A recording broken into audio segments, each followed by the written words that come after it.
ছেলেকে স্কুল পাঠিয়ে দিয়েছি আর কর্তামশাইকে দোকানে। এরপর 15 থেকে 20 মিনিট আমার মি টাইম। এই 15-20 মিনিট সময়টা আমি আমার মতন করে কাটাই, একটু রিল্যাক্সে হাওয়া খাওয়া, ফোন ঘাঁটা বা যা কিছু। আজ আবার চাটাও খাওয়া হয়নি, তাই ওদেরকে পাঠিয়ে একটু নিরিবিলিতে চা খাবো ভেবেছি। তাই আজ বাড়িতেই টোস্ট বানিয়ে নিচ্ছি হাতের সাহায্যে। সাউন্ডটা দেখো।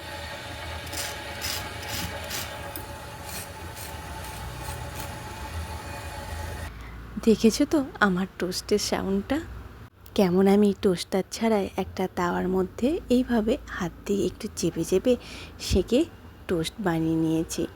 এবার উপর থেকে একটু বাটার লাগিয়ে নেব। এইভাবে টোস্টটা তোমরা কে কে বানাও বলো তো? বেশ অনেকক্ষণ কিন্তু মুচমুচে থাকে, আর একটু বেশ ভালো করে গরম থাকতে থাকতে বাটারটা লাগিয়ে ফেলবো, তাহলে বাটারটা খুব ভালো গলে যাবে।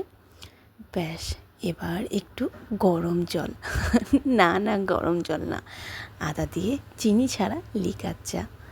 তোমাদের অনেকের মুখেই শুনে থাকি এটা নাকি গরম জল, কিন্তু আমার কাছে এটা বিশ্বাস করো, এটা একটা নেশা। সারাদিনে 3 থেকে 4 বার আমাকে কিন্তু চা খেতেই হবে। আজকের এই টি টাইমটা কিন্তু দারুণ হয়েছে। টোস্ট আর সাথে এরকম গরম গরম আদা দেওয়া কড়া করে 1 কাপ লিকার চা।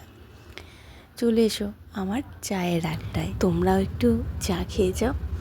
তোমরা কি নেবে, টোস্ট নাকি বিস্কুট, লিকার চা নাকি দুধ চা?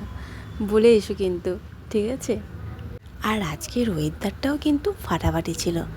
চলো তাহলে আজ এই পর্যন্ত, টাটা।